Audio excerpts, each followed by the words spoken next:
이것이 복음이다. 보라, 한 세겔 양식이다. 열왕기하 7장 1절 16절 말씀입니다. 엘리사가 이르되 여호와의 말씀을 들을지어다. 여호와께서 이르시되 내일 이맘때에 사마리아 성문에서 고운 밀가루 한 스아를 한 세겔로 매매하고 보리 두 스아를 한 세겔로 매매하리라 하셨느니라.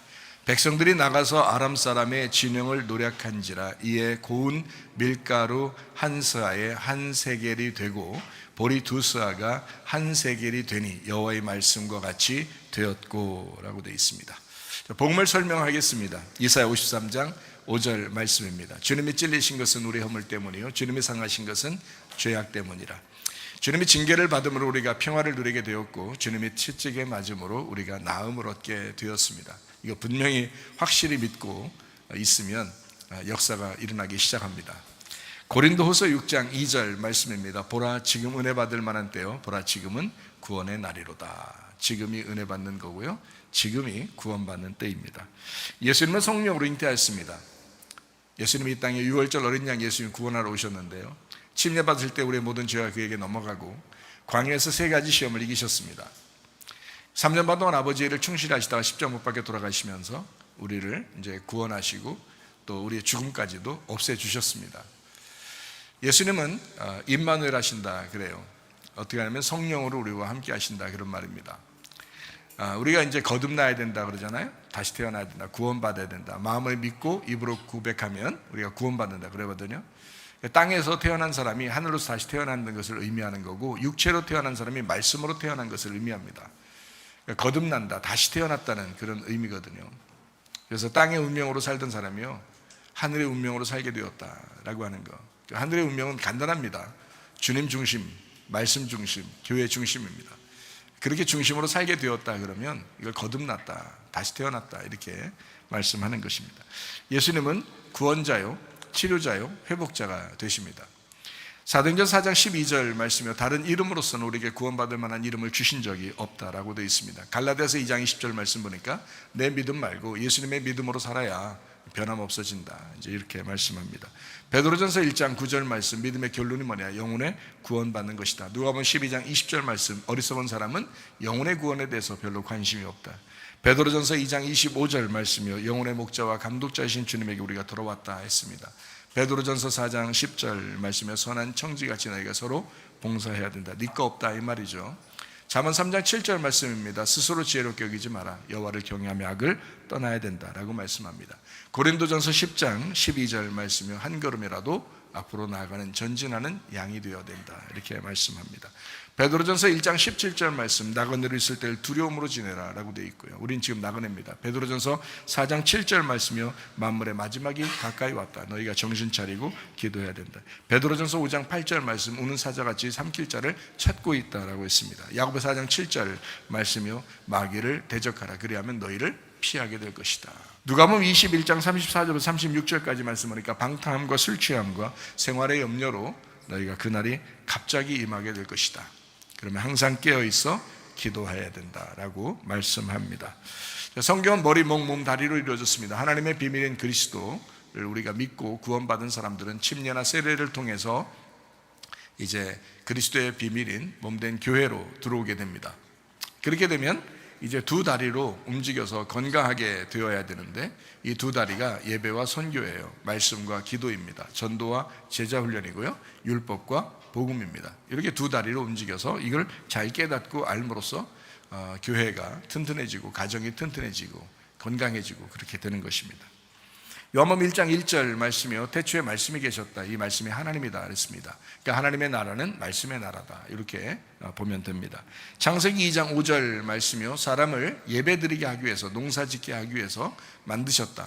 창조 목적이 그렇습니다. 그러니까 예배하지 않는 것은 인간이기를 포기하는 거죠. 그러니까 예배하는 것이 인간의 모습입니다. 창세기 2장 7절 말씀이요 생기를 그 코에 불어넣어서 인간을 창조했습니다. 창세기 2장 8절 말씀, 에덴 동산을 두어서요 그 안에서 예배하게 했습니다. 에덴 동산은 우리의 마음입니다. 그리고 우리의 가정입니다. 우리의 교회입니다. 그 안에서 예배드려야 된다라고 말씀합니다. 제가 늘 이렇게 강조하죠. 이렇게 강조하는 것은 그런 이유가 있습니다. 여러분이 마음판에 새기라는 거예요. 그렇게 살으라는 겁니다. 그러니까 한 번 듣고 말고 이렇게 하지 말고, 이건 복음이니까, 이게 진짜 복음이니까 이대로 살아라, 그런 말이거든요. 마태복음 13장 19절부터 23절까지 말씀 보면 길가밭이 있고요, 돌짝밭이 있고 가시밭이 있습니다. 이것을 갈아엎어서 좋은 밭 만들어 100배, 60배, 30배의 결실을 맺어야 된다라고 말씀합니다. 이게 바로 농사잖아요. 농사 짓는 건데 그게 예배라는 말이에요. 그러니까 마음의 밭을 갈아엎어야 된다, 이게 예배예요. 여러분이 교회 와서 말씀 듣고 하는 이유가 바로 마음밭을 갈아엎는 거죠. 그게 농사니까, 그게 예배니까 그런 거예요. 그러니까 예배와 농사는 같은 단어예요. 그러니까 예배와 농사는 같은 단어. 그래서 인간 창조의 목적은 농사, 인간 창조의 목적이 예배였던 겁니다. 그렇게 하니까 마태복음 13장에도 이렇게 마음의 밭을 갈아엎어서 씨를 심어가지고 열매를 맺어야 된다라는 그런 말씀을 하고 있는 겁니다. 요한복음 4장 23절 24절의 말씀, 영과 진리로 예배한 자를 하나님이 찾으신다. 찾는다는 말은 예배한다는 말이고요. 그래서 하나님은 영이시기 때문에 영과 진리로 예배해야 된다라고 말씀합니다. 디모데전서 4장 5절 말씀과 기도로 너희가 거룩해진다 했습니다. 말씀을 듣고요, 믿음이 생기면 구원을 받아요. 구원받으면 예배를 드리게 되죠. 예배 드리면 하나님과 나를 정확하게 알게 됩니다. 그러면 서로 사랑하게 되어 있습니다. 그게 천국이에요. 그러니까 사랑이 천국이죠. 천국이 사랑이고요. 그러니까 사랑하지 않고 미워한다, 그럼 지옥이죠, 그죠? 불안하고 미워하고 불평불만 있고 괴롭고 두렵고 슬프고, 이거 다 지옥이잖아요. 근데 우리가 천국이라는 건 기쁨이 있죠. 기쁨이 있잖아요. 그리고 즐거움이 있잖아요. 그리고 서로 나누고 사랑하고 연합하고 하나 되고, 이런 게 천국이라고 그러잖아요. 그러니까 우리 마음이 그렇게 되려면 하나님과 나를 정확하게 알아야 된다. 그러려고 하나님 말씀 배우는 거고요. 그 말씀은 예배 시간에 우리가 배우게 되죠. 예배는 어떤 사람이 드리냐? 예수를 믿는 사람이 예배를 드리게 되죠. 그러니까 예수 믿고 구원받은 사람이 예배를 드리게 된다는 거죠. 그러니까 어떻게 예배를 드리는 그 구원받은 사람이 될 수 있을까? 말씀을 들으니까. 말씀을 듣고 구원받아서 예배 드리는 거거든요. 그러면 주님을 잘 알게 됩니다. 성경적으로 보면 죄라고 하는 것은 하나님과 예수 그리스도를 잘 모르는 것을 죄라 그럽니다. 요한복음 16장 9절 말씀이에요. 죄라고 하는 것은 하나님과 예수를 잘 모르는 것이다. 그럼 영생이라는 건 뭐냐? 요한복음 17장 3절 말씀이요, 하나님과 예수 그리스도를 잘 아는 것이다. 그것이 영생하는 거다, 이렇게 말씀하고 있습니다. 안다는 것은 기노스코, 헬라어로는 기노스코라고 그러고요, 히브리 말로는 야다라고 그럽니다. 이것은 동침해서 안다는 말이고요, 몸과 마음으로 안다는 것을 의미하는 겁니다. 그러니까 한번 지식적으로 머리 듣고서 아는 것을 얘기하는 것이 아니기 때문에 여러분이 몸과 마음으로 경험하셔야 됩니다. 좀 힘든 일들을 겪고, 그리고 또 질병 때문에 고통받고, 가정의 문제 때문에 고통받고, 부부의 문제, 부모 자녀의 문제, 또는 경제적인 문제, 이런 것 때문에 막 고통받고 막 그러면요, 마음이 가난해지거든요. 마음이 가난해지면 주님을 경험하는 이 기회가 빨라져요. 주님은 그렇게 마음이 가난해진 사람들에게 주님을 경험하도록 하는 거거든요. 말씀을 그냥 귀로 듣던 사람들이요, 갑자기 주님을 경험할 수 있게 되는 좋은 기회가 됩니다. 그게 왜 그러냐면 하나님은 그런 고통 속에서 주님을 만나고 주님을 경험할 수 있도록 만들기 때문에 그래요. 그러니까 우리에게 고통이 오는 것도 다 나쁜 것만은 아닌 거예요. 애굽에서 있던 사람들이요, 광야로 나오잖아요. 그 자체가 고통이에요. 광야에 생각해보세요. 아무것도 없는데 물도 하나님이 주셔야 먹는 거고요, 계속 그냥 그 떼약볕에 그렇게 다녀야 되는 거고요, 그리고 멈춰서 만나만 계속 먹어야 되는 거예요. 40년을요 만나만. 그러니까 이게 광야라는 게 보통 고통스러운 게 아니에요. 그러니까 이 사람들이 오죽하면 다시 애굽에 가고 싶다 그러잖아요. 다시 애굽에 가고 싶다. 그래서 많은 사람이 애굽 가자고 막 하는데 다 죽임당했어요. 그러니까 그게 아니라는 거죠. 하나님은 그 고통을 주시는 것을 막 즐기는 분이 아닙니다. 그 분명히 아셔요, 여러분. 여러분 가정에 혹시 또 여러분에게 개인적으로 고통스러운 일이 생겼다면 그걸 하나님이 즐긴다고 생각하지 마세요. 하나님은 그렇게 즐기는 분 아닙니다. 같이 괴로워하셔요. 같이 슬퍼하시고요, 같이 어려워하십니다. 그러니까 한마디로 말하면 같이 있어요. 오히려 그런 고통받는 사람과 더 함께 있는 거예요. 자, 본인들은 그렇게 생각하죠. 이거 하나님이 나와 함께 하지 않는 거 아닌가? 내가 무슨 잘못 때문에 이런 거 아닌가? 꼭 그렇게 생각하는 게, 그게 사람의 생각이에요. 그게 사람의 생각. 마귀가 그런 걸 틈탑니다. 근데 지나고 보면 그렇지 않아요. 그 광야 생활을 다 지나고 나면 가나안 땅에 들어가잖아요. 아, 광야가 그렇게 나에게 복된 날이었구나, 그 복된 시간을 내게 주신 건데 라고 가나안 땅에 들어가 있는 사람은 그렇게 생각하게 되죠. 아, 그 과정이 없었다면 내가 이렇게 살 수 있을까라고 그렇게 생각하게 되는, 그게 광야 생활이거든요. 광야 생활은 나쁜 게 아니에요. 복된 시간이라고요. 그러니까 여러분에게 어려움이 있다 그러면 오히려 하나님께서 여러분을 만나고 싶어 하시는 시간이다라고 꼭 생각하시고, 주님을 그러니까 더 애절하잖아요. 더 애절하니까 더 애절한 가운데 붙들고 기도하는 거예요. 그냥 막 가자고 그렇게 하지 말고 하나님 앞에 애절한 마음을 가져보시라고요.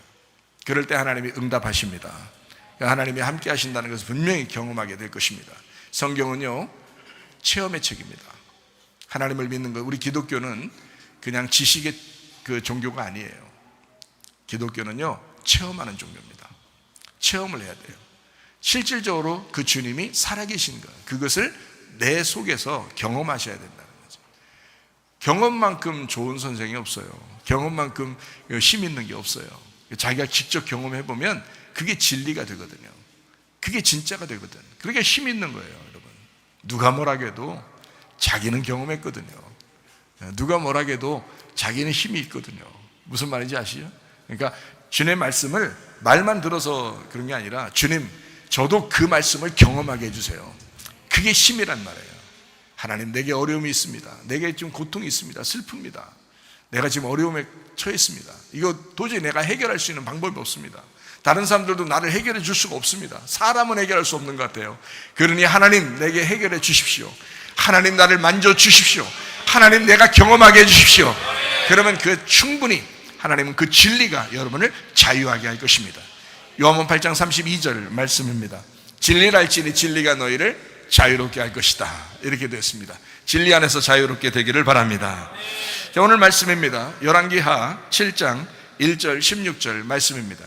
엘리사가 이르되 여호와의 말씀을 들을지어다. 여호와께서 이르시되 내일 이맘때에 사마리아 성문에서 고운 밀가루 한 스아를 한 세겔로 매매하고 보리 두 스아를 한 세겔로 매매하리라 하셨느니라. 백성들이 나가서 아람 사람의 진영을 노략한지라. 이에 고운 밀가루 한 스아에 한 세겔이 되고 보리 두 스아가 한 세겔이 되니 여호와의 말씀과 같이 되었고 라고 되어 있습니다. 뭐 우리가 딱 봐도 옛날 돈을 잘 모르니까, 그죠? 우리가 딱 봐도 이제 싸게 줄게 이렇게 들리죠, 그죠? 이제 싸게 될 거야. 아주 비쌌었는데 싸게 될 거야. 이제 너희들에게 많이 공급할 거야. 그러니까 돈을 많이 안 들이고서도 이제 많이 먹게 될 수 있을 거야, 이런 말이잖아요. 그러니까 딱 봐도 그런 거죠. 싸게 해줄게 이렇게 된 겁니다. 비쌌었는데 싸게 해줄게. 자, 여기에서 이제 핵심이 뭐예요? 열왕기하 7장 1절 16절의 핵심이 뭘까요? 가만히 핵심을 보면 어떤 게 핵심이에요? 싸게 줄게, 이게 핵심이에요? 양식을 주겠다 하는 것이 그게 핵심입니다. 그죠? 양식을 주겠다 하는 것이. 그러니까 안 먹을 수 없잖아요, 사람이. 그러니까 먹을 수 있는 양식을, 그러니까 먹을 수 있도록 양식을 주겠다 하는 게 핵심이에요. 너네들 정말 먹기 힘들었지? 이제 먹을 수 있게 해줄게. 누구나 다 먹을 수 있게 해줄게. 이런 거예요. 그러니까 먹을 수 있게 해준다, 양식을 주겠다 하는 게 여기에 내용의 핵심입니다.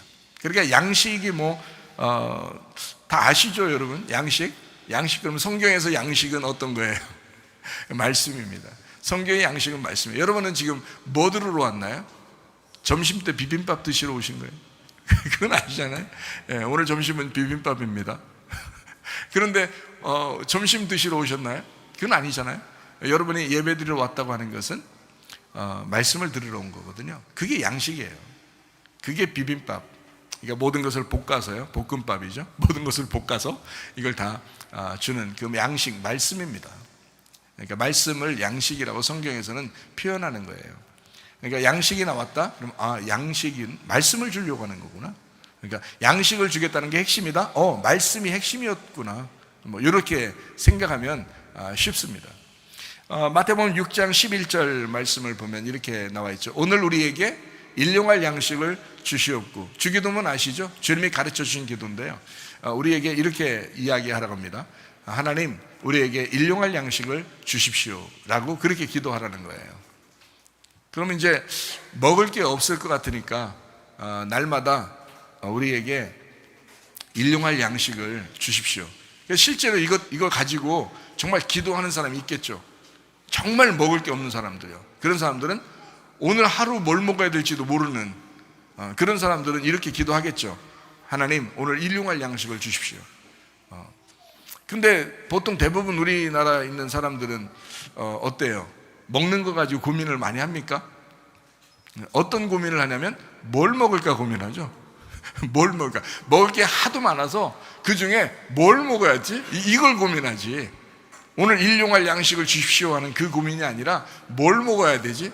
자, 이렇게 말씀도 다양해요. 말씀도요.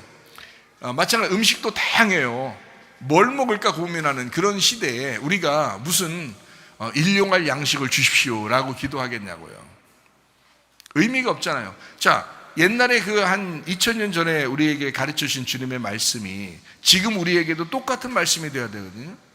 근데 그때는 먹을 게 없었으니까 먹을 양식 좀 주십시오라고 기도하라고 해놓고 지금은 먹을 게 너무 풍성하면 그러면 뭔가 틀리잖아요. 그때하고 지금하고 말이 다른 거잖아요. 그러면 그때는 이 성경책은 옛날 2000년 전이나 적용되는 말씀이야. 그때 쓴 말이고 그때 그냥 하는 말이야. 이렇게 여러분과 저에게 들어오는 말씀이라면 우리는 이 성경책을 볼 의미가 없죠. 지금하고 아무것도 안 맞는데. 그렇죠?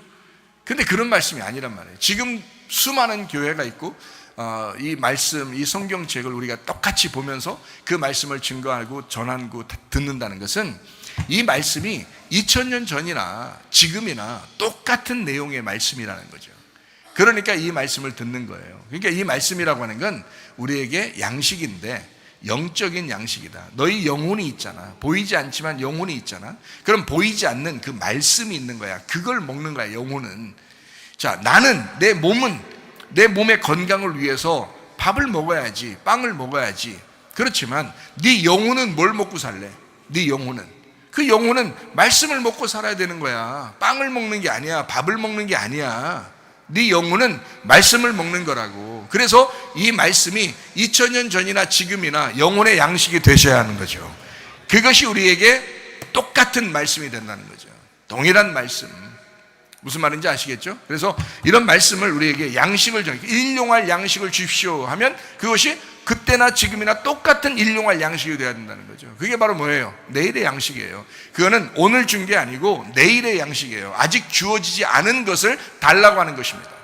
아직 주어지지 않은 거를. 지금 오늘 준 거는요, 우리가 먹으면 되는 거예요. 그렇지만 오늘 말고 내일의 것은 우리가 받을지 못 받을지 모르는 거예요.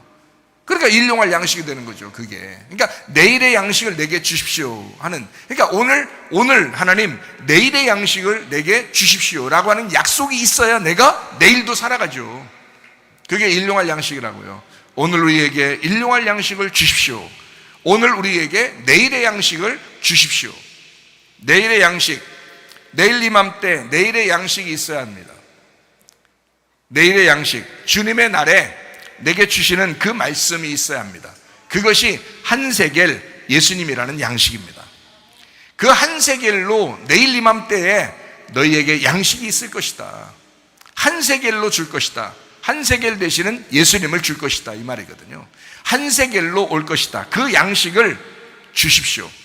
이렇게 날마다 기도하라는 거예요. 하나님, 내게 양식을 주시려거든. 내게 지금 준 건 지금 내가 먹으면 되는 거예요. 그렇지만 내일의 양식은 주님이 내게 주셔야 되는데 그 내일의 양식을 한세겔로 주십시오. 예수님으로, 한 분 예수님으로 내게 주십시오. 이것이 오늘 이 말씀입니다. 열왕기하는 여러 가지 내용들이 있습니다.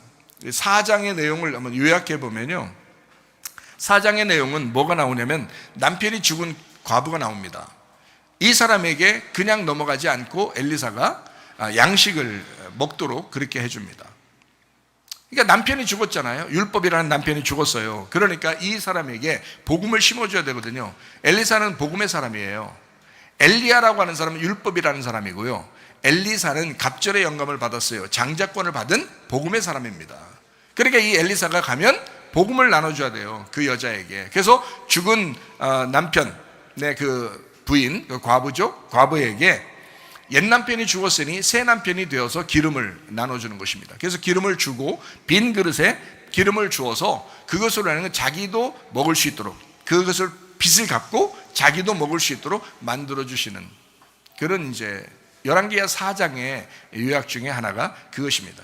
또 하나는 이제 아들을 낳지 못하는 수냄 여인이 있었죠. 그 아들을 낳지 못하는 그 수냄 여인이 아들을 낳아요. 그것은 이제 하나님의 축복입니다.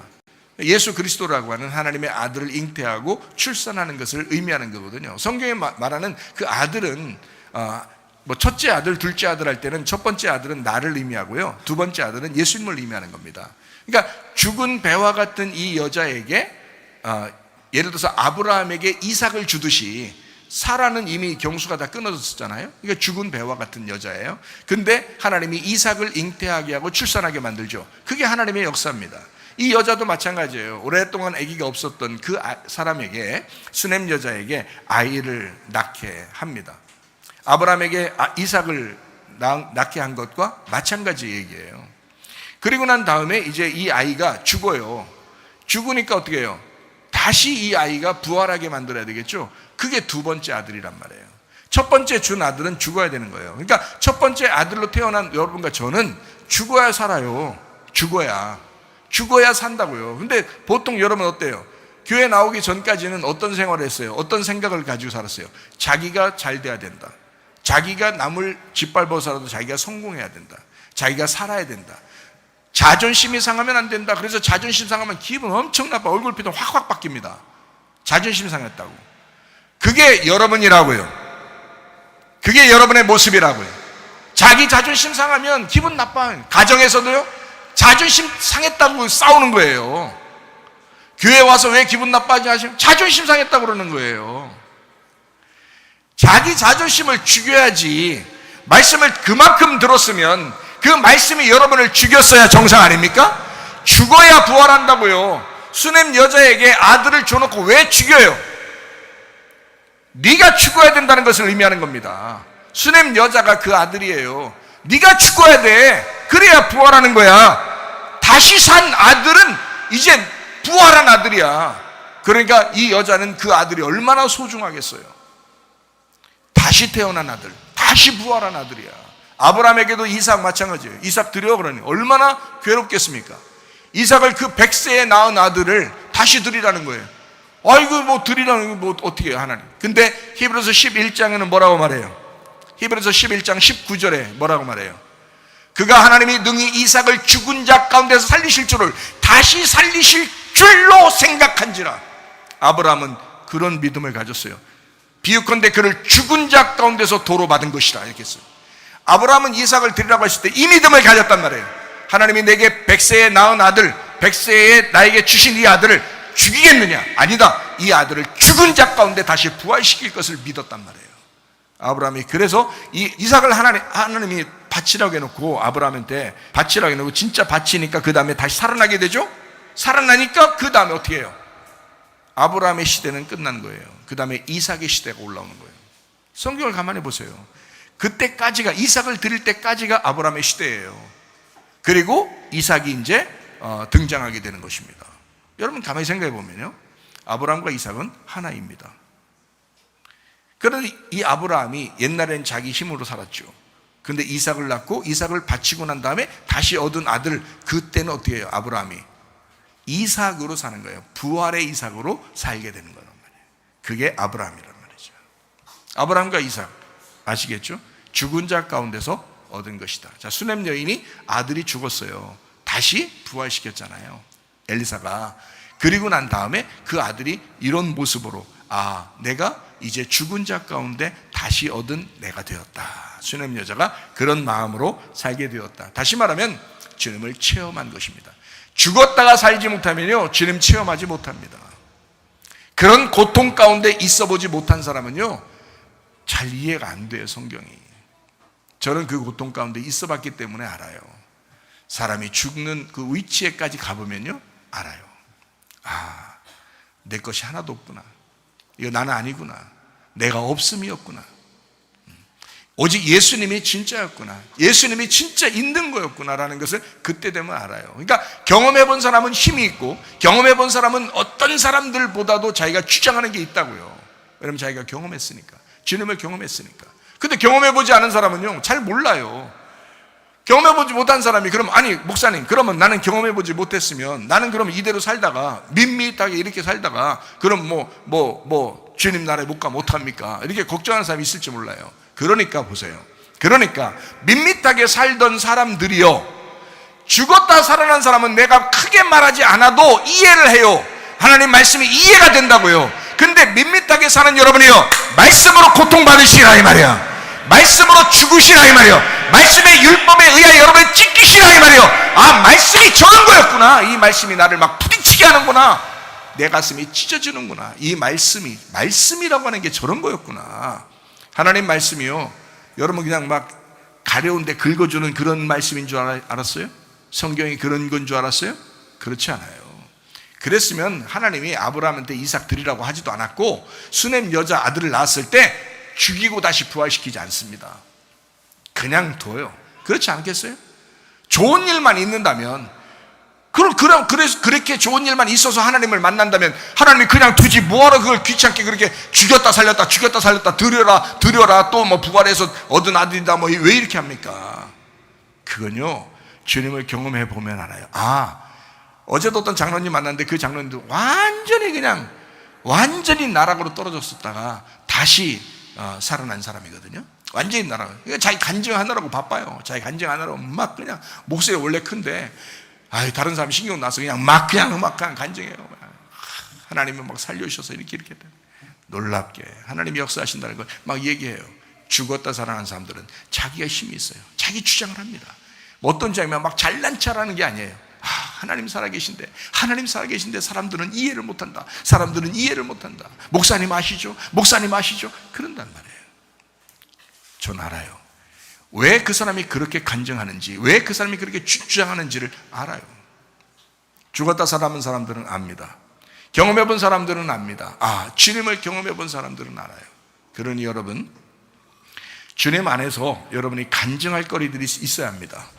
간증할 거리 있게 해달라고. 그래서 내가 지금 고통받는구나, 지금 내가 힘든 거구나, 이 간증할 거리가 있게 하려고 하나님이 나를 죽은 자 가운데 살리려고 이런 간증거리를 주시는구나라고, 그걸 기도하시라고요. 하나님, 이번 기회에 나에게 간증거리를 주시옵소서.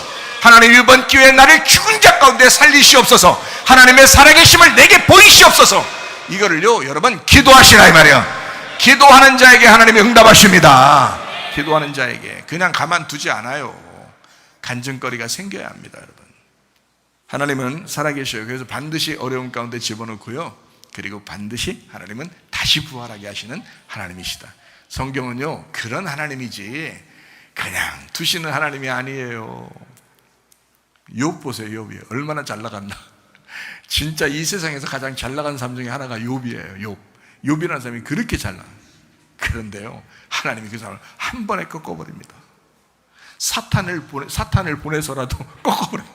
완전 꺾어버리고 난 다음에 욥이 마지막에 뭐라고 고백해요? 하나님, 내가 귀로만 하나님을 알았습니다. 지금까지 내가 하나님을 귀로만 알았습니다. 근데 이제 눈으로 직접 배움나이다. 내가 눈으로 이제 알게 되었습니다. 내가 주님을 경험하게 되었습니다. 주님을 알았습니다. 이 고통 가운데 다시 부활시키는 그 주님을 제가 알았습니다. 욥이 그렇게 고백하잖아요. 하물며 여러분 어떻습니까? 솔직히 말해서 간절함이 별로 없죠. 간절함이 없으니까 경험도 못하는 거예요. 솔직히 간절하십니까? 주님에게 대해서 간절하십니까? 저는 죽고 싶었다겠잖아요. 진짜 죽고 싶었다겠잖아요. 저는 진짜 죽고 싶었다. 죽는 게 오히려 더 낫다고 생각했어요. 그런 때가 딱 오니까요, 하나님이 살리시더라고요. 그걸 제가 경험했잖아요. 경험하니까, 그러니까 여러분에게 힘있게 얘기하는 거예요. 이런 하나님이다. 여러분도 경험해봐라. 그럼 안다. 진짜 살아계심을 안다. 어제 그 장로님 결론이 뭔지 알아요?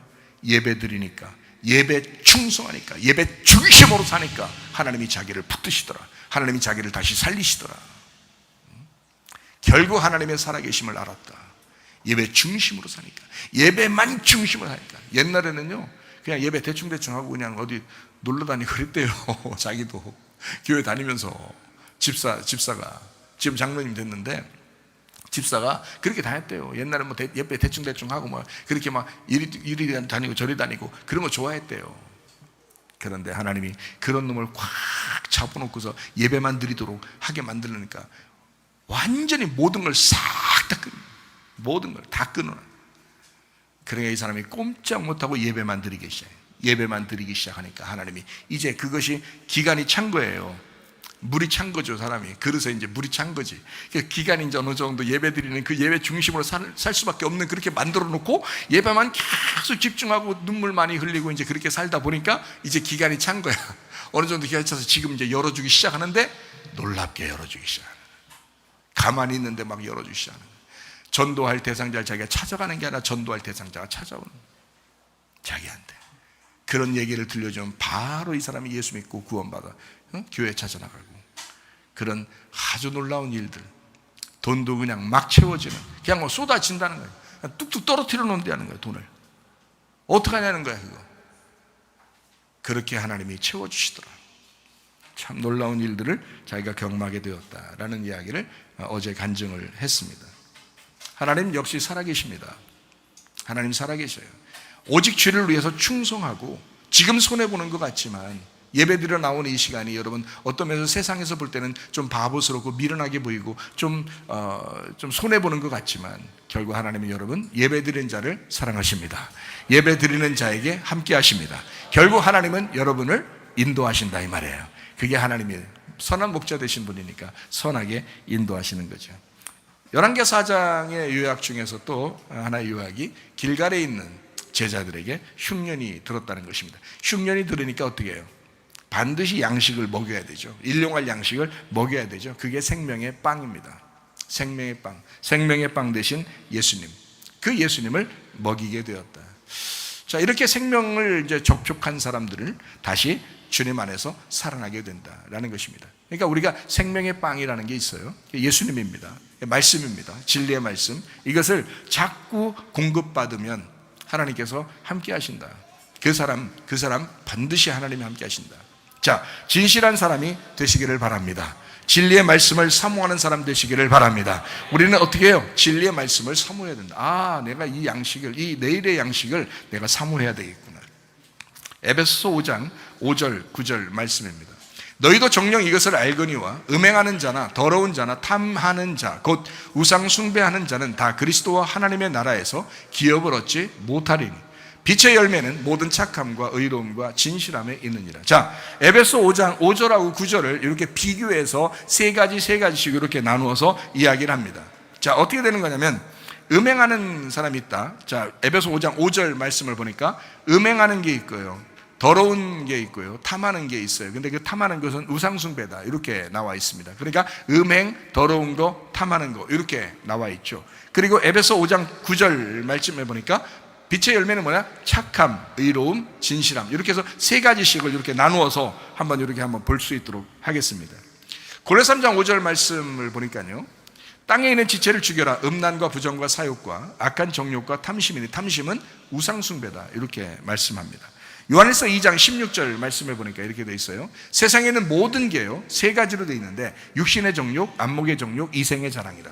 이거는 아버지께로부터 온 것이 아니라 세상으로부터 온 것이다. 그래서 세 가지 범죄예요.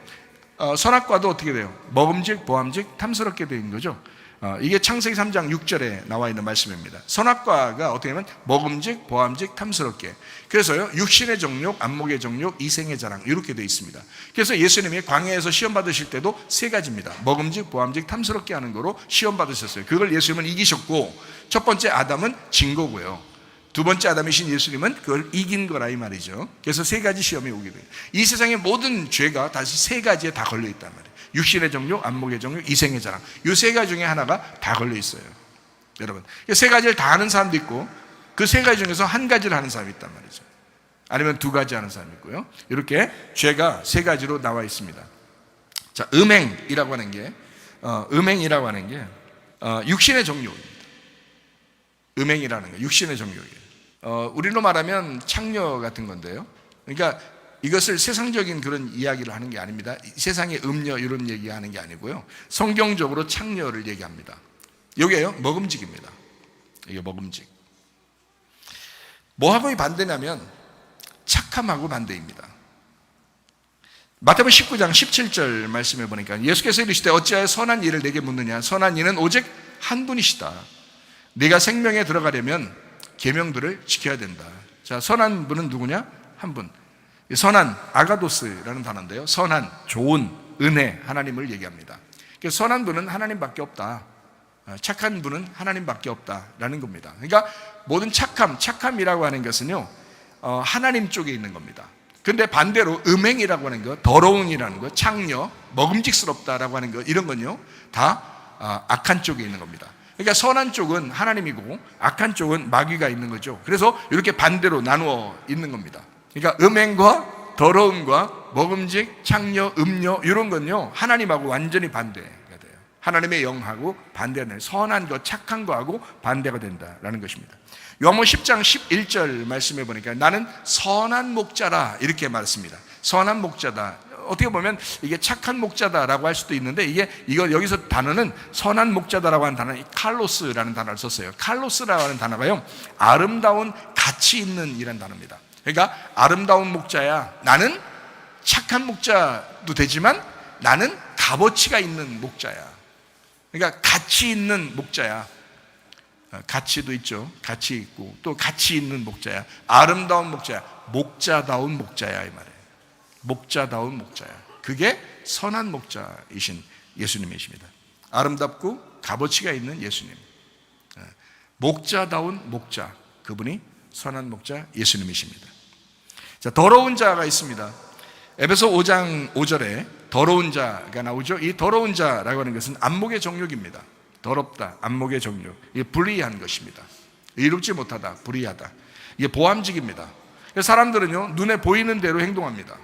그죠? 눈에 보이는 대로. 그리고 보는 걸 얼마나 좋아하는지, 얼마나 보는 걸 좋아하면 마귀가 이 세상에 엄청나게 더럽고 악한 것들을 다 뿌려놨겠어요. 여러분, 화면으로. 여러분 하루 종일 중에서 이 더러운 것들을 자꾸 제거하셔야 됩니다. 이 더러운 걸 보는 걸 제거하셔야. 이게 안목의 정욕이에요. 그게 안목의 정욕. 이게 더럽단 말입니다. 근데 사람들이요 대부분 여기에 걸려 넘어져 있어요. 지금은 더 그렇습니다. 말세가 되면은 육신의 정욕, 안목의 정욕에 완전히 파묻혀 삽니다. 그래서 육신을 좋아하게 되죠. 음란한 걸 좋아하게 되죠. 그리고 더러운 걸 자꾸 봅니다. 이 세상에 있는 것들을 자꾸 보게 돼요. 여기 지금 아마 찔리는 사람도 있을걸요. 화면 좋아하는 거, 화면 좋아하는 거 있잖아요. 그런 거 찔리는 사람 있을 거예요. 덜 있겠죠, 우리 교회는. 근데 이 말씀을 들으면서 찔리는 사람이 있으면 회개하시면 됩니다. 아, 내가 줄여야지. 내가 이걸 줄여야지. 끊기도 하지만 줄여야지 해서 안목의 정욕을 자꾸 제거하시려고 해야 된다. 더러움이란 말이에요. 더러움, 불의, 안목의 정욕, 보암직. 뭐와 반대겠어요? 불의하는 거니까, 더러움이니까 의로운 거에 반대가 되죠. 그래서 의로움, 요한복음 16장 10절 말씀입니다. 의에 대하여라 함은 내가 아버지께로 가니 너희가 나를 다시 보지 못한다. 그래서 예수님을 의미합니다. 요한복음 14장 6절 말씀해 줬는데 예수께서 이르시되 내가 곧 길이요 진리요 생명이니 나로 말미암지 않고는 아버지께로 올 자가 없느니라 라고 되어 있습니다. 의로움이라고 하는 예수님, 이번 예수님이 의로우셨다. 하나님에게 돌아가는 그 예수님, 의로우시다. 그러니까 더러운 자, 안목의 정욕과 완전히 반대는 의로움이다. 의로움, 예수님이다. 이런 말이죠. 탐하는 자가 있습니다.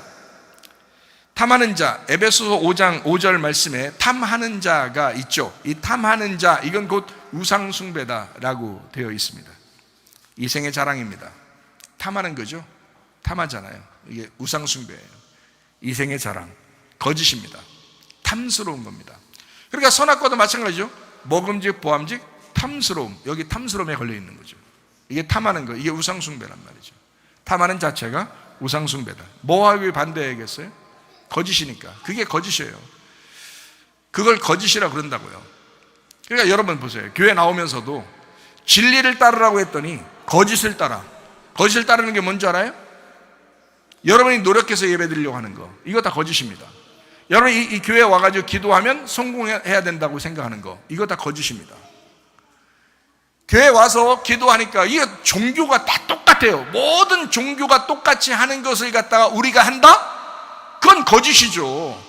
이 세상의 종교는 거짓인데 기독교는 그런 게 아니라니까요.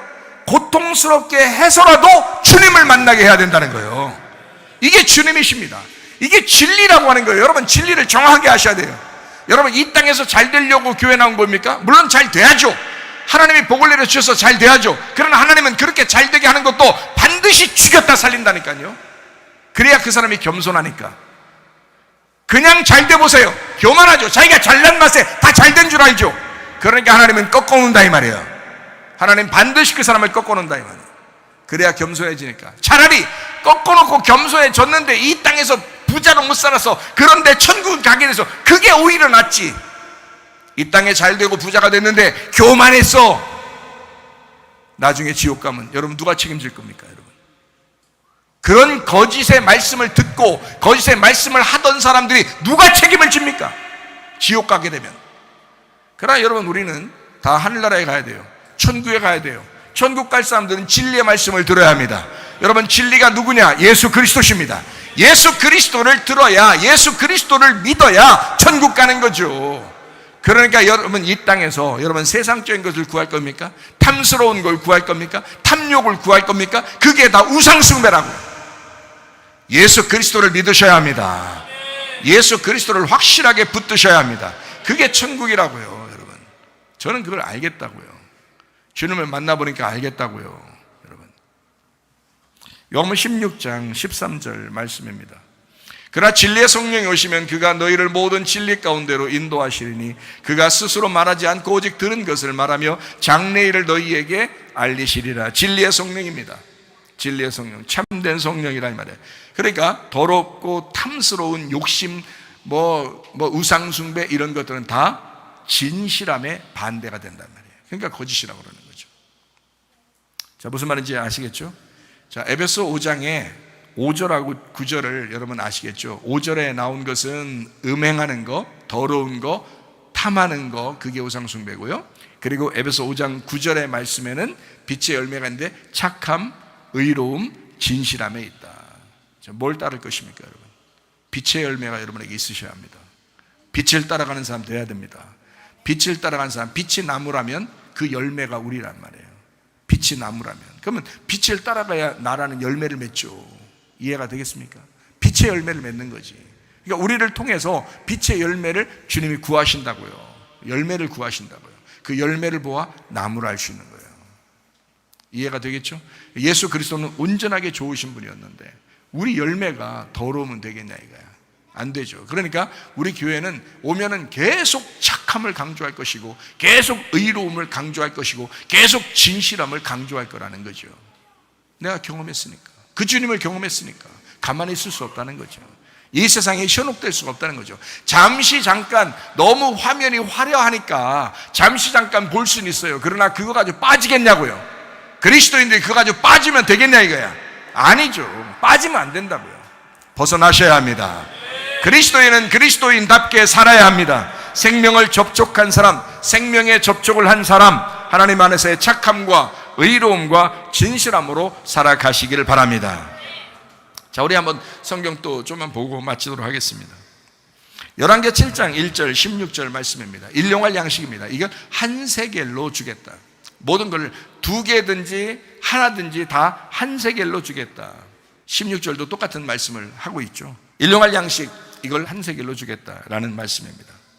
마태복음 17장 24절부터 27절까지 말씀을 보겠습니다. 가버나움에 이르니 반세겔 받는 자들이 베드로에게 나와 이르되 너의 선생은 반세겔을 내지 아니하느냐. 이르되 내신다 하고 집에 들어가니 예수께서 먼저 이르시되 시몬아 네 생각은 어떠하냐. 세상 임금들이 누구에게 관세와 국세를 받느냐. 자기 아들들에게나 타인에게 받느냐. 베드로가 이르되 타인에게 받습니다. 예수께서 이르시되 그렇다면 아들들은 세를 면하지 않겠느냐. 그러나 우리가 그들이 실족하지 않게 하기 위하여 네가 바다에 가서 낚시를 던져 먼저 오르는 고기를 가져 입을 열면 돈 한 세겔을 얻을 것이니 가져다가 나와 너를 위하여 주라. 이렇게 말씀합니다. 자, 나와 너를 위하여 주라. 그러면 나는 몇 세겔? 너는 몇 세겔, 나는 반 세겔, 너도 반 세겔, 둘이 합치면 한 세겔. 그래서 한 세겔을 갖다 주어라. 반 세겔은 성전세입니다. 누구나 다 내는 겁니다. 그러나 성전의 주인은 예수님이에요. 예수님이 주인인데 무슨 세금을 내겠습니까? 말이 안 되죠? 그 말입니다. 그래서 사람들이 오해할까 봐 그러면 네 거를 위해서 반 세겔 내고 내 거를 위해서도 반 세겔 가서 한 세겔 내줘라, 이렇게 하는 거예요. 갈릴리 바다에는 물고기들이 반짝반짝하는 것을 이렇게 먹는 고기가 있답니다. 그래서 은전 같은 거 있잖아요. 은전, 돈, 세겔 돈 은전, 옛날에는 다 은전이죠. 은전 같은 걸 탁 튕겨서 주면요, 이게 반짝반짝하면서 물이 탁 떨어지잖아요. 그럼 물고기가 어디서 왔는지 그 물고기가 탁 먹는답니다. 그래서 그런 그 동전을 먹는 그 물고기가 있대요. 그 은전. 그러니까 여기다 물고기를 딱 잡았어요. 잡으니까 그 입을 딱 버리면 그게 나올 거다. 한 세겔 나올 거야. 그거 갖다 줘라, 이렇게 말하는. 그게 실제로 있었다는 얘기입니다. 지금도 있는지 제가 확인 안 해봤으니까, 제가 물고기 잡아서 이렇게 입 열어보는 건 아니니까, 성경에 또 그렇게 갈릴리 바다의 차를 잘 아는 사람들이 얘기하는 거니까 그렇게 얘기를 들었습니다. 창세기 1장 7절 말씀입니다. 하나님이 궁창을 만드사 궁창 아래의 물과 궁창 위의 물로 나누게 하시니 그대로 되니라. 둘로 나누었다. 그러니까 반씩 나누었다, 이런 얘기죠. 창세기 2장 9절 말씀입니다. 여호와 하나님이 그 땅에 보기에 아름답고 먹기에 좋은 나무가 나게 하시니 동산 가운데 생명나무 선악나무를 같이 나누었다. 이렇게 두 개를 나누어서 이렇게 주었다. 두 개입니다. 원래 하나예요. 하나인데 요거를 둘로, 생명나무 선악과 이렇게 준 겁니다. 창세기 3장 8절 말씀입니다. 그들이 그날 바람이 불 때 동산에 거니시는 여호와 하나님의 소리를 듣고 아담과 그의 아내가 여호와 하나님의 낯을 피하여 동산 나무 사이에 숨은지라. 동산 나무 사이에 숨은, 나무 사이, 이렇게 하니까 반으로 나누어진 그 사이죠. 출애기 26장 33절 말씀입니다. 그 휘장을 갈고리 아래에 늘어뜨린 후에 증거궤를 그 휘장 안에 들여놓으라. 그 휘장이 너희를 위하여 성소와 지성소를 구분한다. 그래서 성소와 지성소가 원래 하나인데요, 요거를 휘장으로 구분한다. 그래서 어느 날 예수님이 죽으실 때 이 휘장을 찢어버리는 거죠. 그래서 둘이 하나로 만드는 겁니다. 그러니까 둘로 나누어지면 반 세겔이고요, 요거를 찢어버리면 한 세겔이 되는 겁니다. 자, 이해가 되시겠죠? 무슨 말인가? 네, 이런 말씀입니다. 출애기 30장 12절 15절 말씀입니다. 네가 이스라엘 자손의 수요를 조사할 때에 조사받은 각 사람은 그들을 계수할 때에 자기의 생명의 속전을 여호와께 드릴지니 이는 그들을 계수할 때에 그들 중에 질병이 없게 하려 함이라. 너희의 생명을 대속하기 위하여 여호와께 드릴 때에 부자라고 반세겔에서 더 내지 말고 가난한 자라고 덜 내지 마라. 다 반세겔씩 받아라. 그래서 다윗 때 인구 조사를 하죠. 그때 하나님이 막 진노하시지 않습니까? 왜 진노하셨을까? 반세겔 안 받고 인구조사했기 때문에 그렇습니다. 그러니까 이게 무슨 말이냐면요, 반세겔은 반드시 인구조사를 할 때 그 성전을 위하여 성전세를 받는 겁니다. 그래서 반세겔은 한 사람당의 생명의 속전이에요. 한 사람당의 생명의 속전, 이것을 반세겔이라고 하는 겁니다. 이거 아주 의미 있습니다. 왜냐하면 예수님이 반세겔, 나도 반세겔, 이렇게 되는 거거든요. 그래서 이걸 한 세겔로 만들어요. 그러니까 한 세겔로 준다는 것은 내일의 양식입니다. 그건 주님이 주시는 내일의 양식이다, 이런 얘기예요. 출애기 34장 33절 35절 말씀입니다. 모세가 그들에게 말하기를 마치고 수건으로 자기 얼굴을 가렸더라. 이스라엘 자손이 모세의 얼굴의 광채를 보므로 모세가 여호와께 말하러 들어가기까지 다시 수건으로 자기 얼굴을 가렸다. 이렇게 나누어지는 것을 의미합니다. 에스겔 1장 16절 말씀입니다. 그 바퀴의 모양과 그 구조는 황옥같이 보이는데 그 넷은 똑같은 모양을 가지고 있으며 그들의 모양과 구조는 바퀴 안에 바퀴가 있는 것 같더라. 똑같은 바퀴인데 나누어져 있는 겁니다. 근데 그게 하나예요. 에스겔 10장 10절 말씀이요. 그 모양은 넷이 꼭 같은데 마치 바퀴 안에 바퀴가 있는 것 같더라. 그러니까 둘로 나누어져 있는데 그 안에 이게 있더라. 뭘 의미하는지 여러분에게 설명을 하면요, 이런 거예요. 쉽게 얘기해서 말씀을 얘기해 봅시다. 자, 바퀴 안에 바퀴가 있어요. 바퀴 안에 바퀴. 그러니까 하나님의 말씀이 있어요. 말씀, 그 율법 안에 복음이 있단 말이에요. 쉽죠? 복음 안에 율법이 있어요.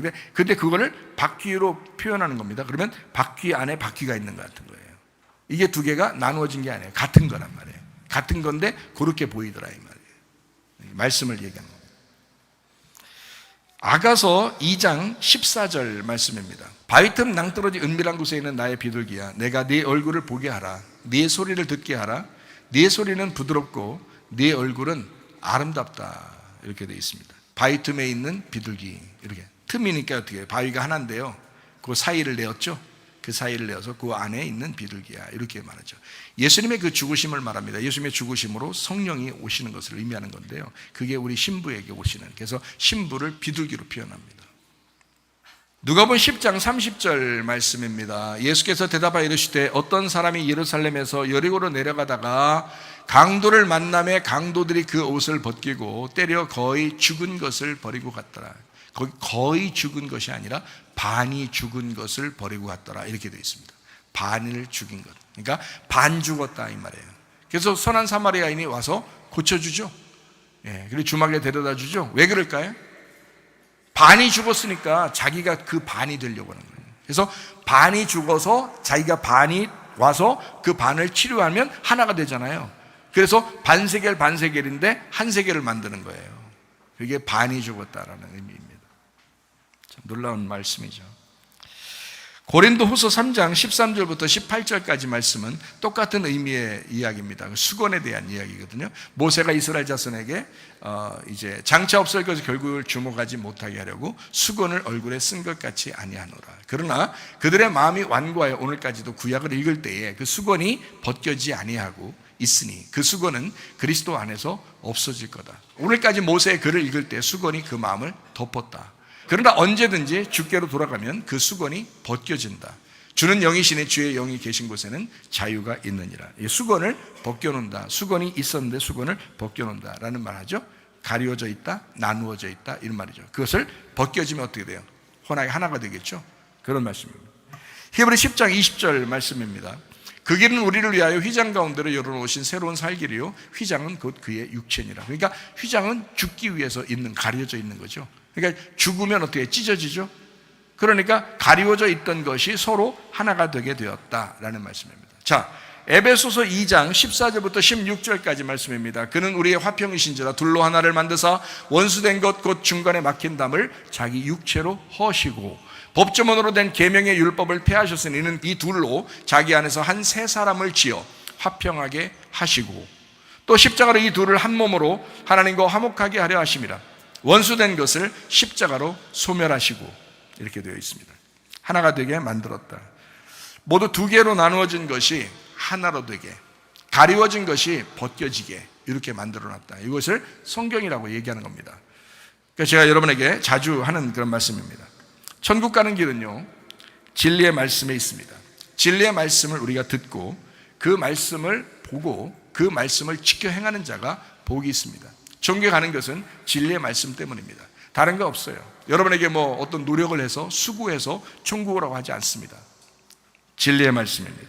요한계시록 22장 14절 말씀입니다. 자기 두루마기를 빠는 자들은 복이 있으니 이는 그들이 생명나무에 나아가며 문들을 통하여 성에 들어갈 권세를 받으려 함이로다 라고 되어 있습니다. 하나님 말씀 계명을 지키는 사람 생명나무에 그 권리를 갖는다. 요한복음 10장에 보면 양의 문이 되신 예수님이 나옵니다. 요한계시록 21장 12절 말씀 보니까 12대문이 나오죠. 이 문들을 통하여 성 안에 들어가게 만든다라고 했습니다. 요한계시록 20장 6절 말씀에 보면 첫째 부활에 참여한 자가 복이 있다. 둘째 사망이 없다. 이렇게 되어 있습니다. 그래서 성 안에 있는 사람들을 얘기하는 거죠. 요한계시록 21장 22절 말씀이요. 성 안에서 내가 성전을 보지 못하였으니 이는 주 곧 하나님 전능하신 이와 및 어린 양이 그 성전이다 라고 했습니다. 그러니까 이렇게 되어 있어요. 제가 이거를 설명하고 마치도록 할게요. 성경은 바퀴 안에 바퀴가 있는 것 같은 거예요. 근데 둘이 하나예요. 둘이 하나라고요. 교회 안에 예수님 계십니다.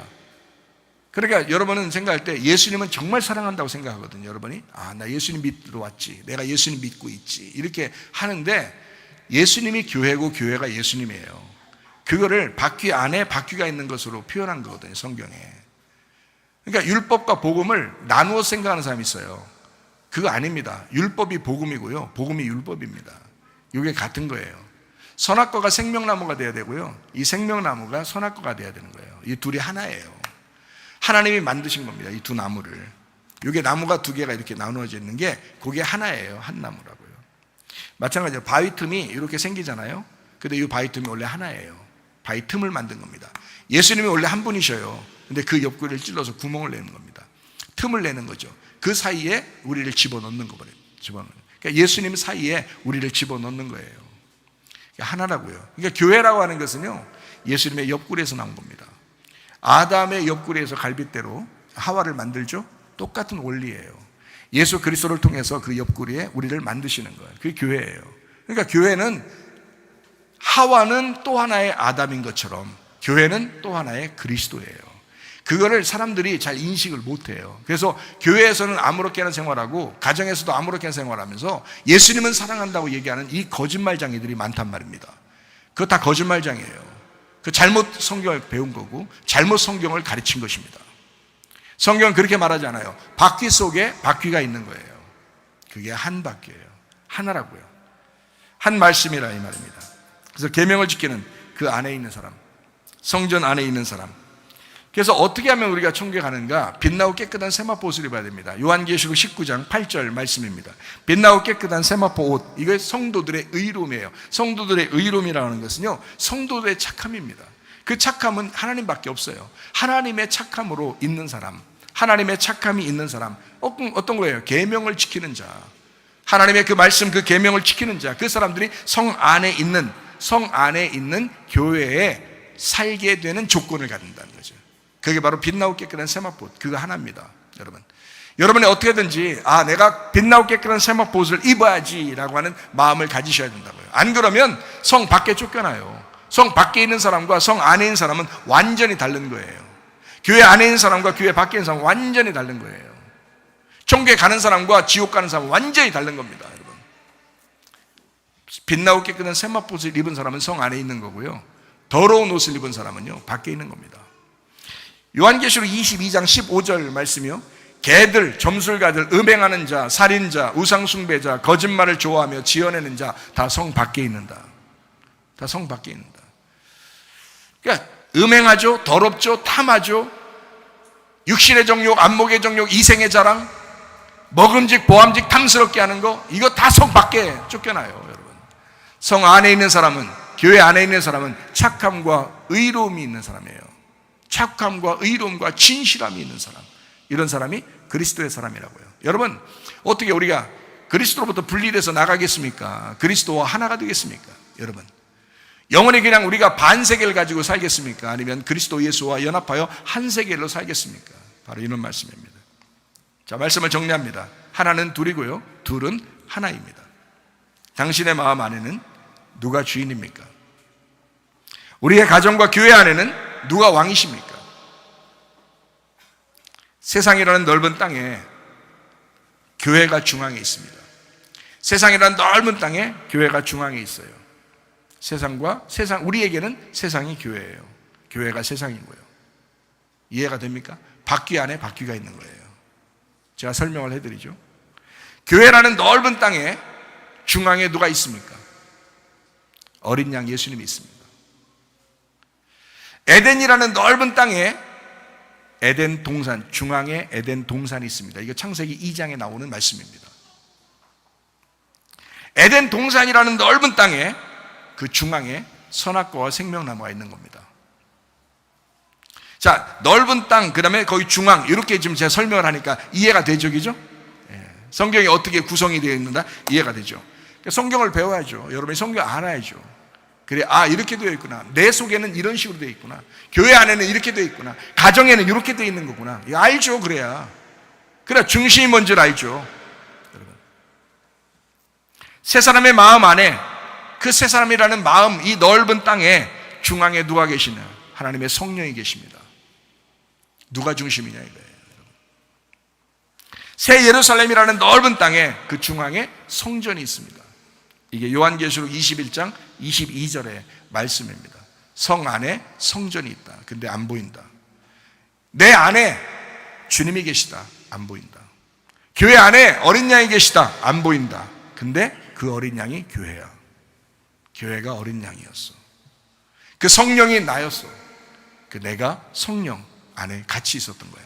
그러니까 성령과 내가 하나가 돼야 성령의 열매를 맺죠. 나는 나고 성령은 성령이면 나는 육체의 열매를 맺을 수밖에 없다고요. 성령은 성령의 열매를 맺는 거고. 이해가 됩니까? 근데 그 성령과 내가 하나가 될 때, 그 성령과 내가 연합이 될 때, 바퀴 안에 바퀴가 있을 때 그게 하나로 굴러가는 거죠. 그래야 성령의 열매를 맺는 거지.